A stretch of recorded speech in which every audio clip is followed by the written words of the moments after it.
Everyone thinks Bigfoot is a myth. They're wrong, and the evidence might surprise you. For centuries, whispers have echoed from the deepest wilderness. A massive bipedal creature, half man, half ape, stalking the shadows.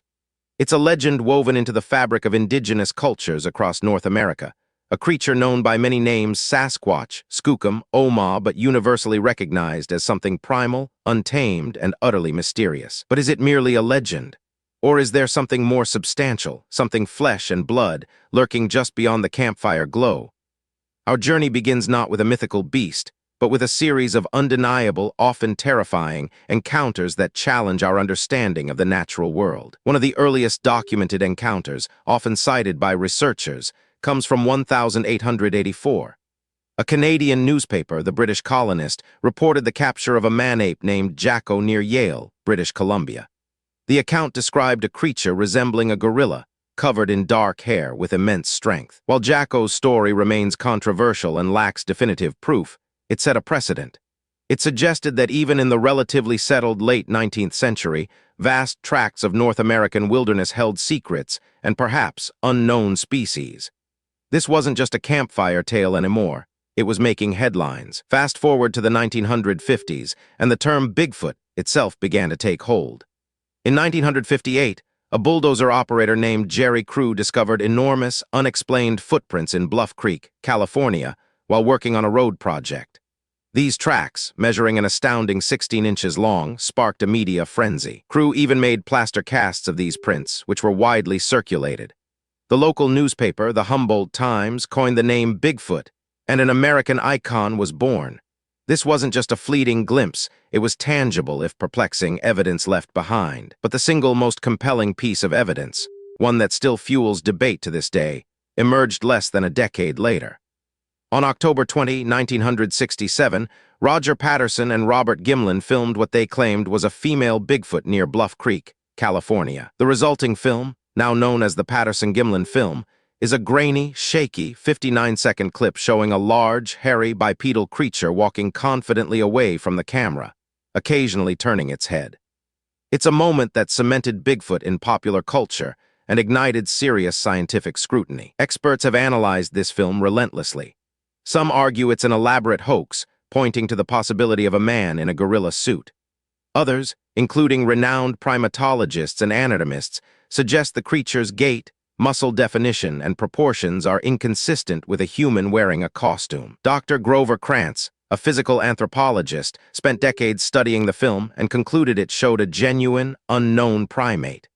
He focused on the unique musculature visible, particularly in the creature's glutes and thighs, arguing it was impossible to replicate convincingly in a suit. Conversely, skeptics like John Napier, another anthropologist, argued that the film's poor quality made definitive conclusions impossible, and that the sheer improbability of such a large primate remaining undiscovered should lead us to skepticism first. Beyond the iconic film, thousands of eyewitness accounts paint a consistent picture.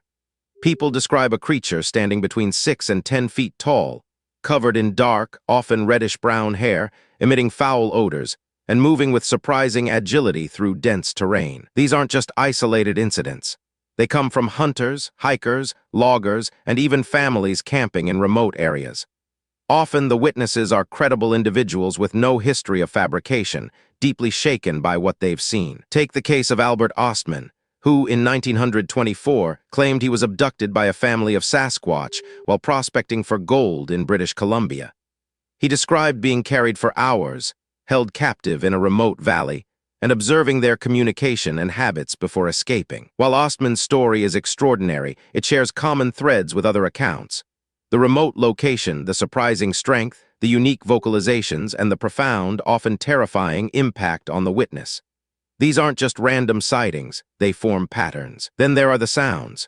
Many witnesses report hearing strange howls, guttural growls, and wood knocks rhythmic thumps on trees that don't match any known animal.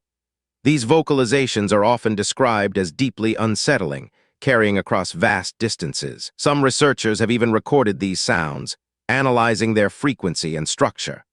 While not definitive proof, they add another layer to the mystery, suggesting a sophisticated form of communication or territorial marking by something unknown. The quest for definitive proof, however, remains elusive. Despite decades of searching, trail cameras, and expeditions, a body, a tooth, or a verifiable DNA sample from an undisputed Bigfoot has yet to materialize. This lack of hard evidence is the bedrock of skepticism. Critics argue that in an age of ubiquitous smartphones and advanced tracking technology, it's simply impossible for a large, terrestrial primate to avoid detection. They point to known hoaxes and misidentifications as proof that human imagination often fills the gaps. Yet the sheer vastness and inaccessibility of many wilderness areas in North America are often underestimated. Millions of acres of dense forests, remote mountain ranges, and untouched swamps could easily conceal a reclusive, intelligent creature. Consider the discovery of the Sayala, a forest-dwelling bovine found in Vietnam in 1992, or the Kipunji monkey discovered in Tanzania in 2005.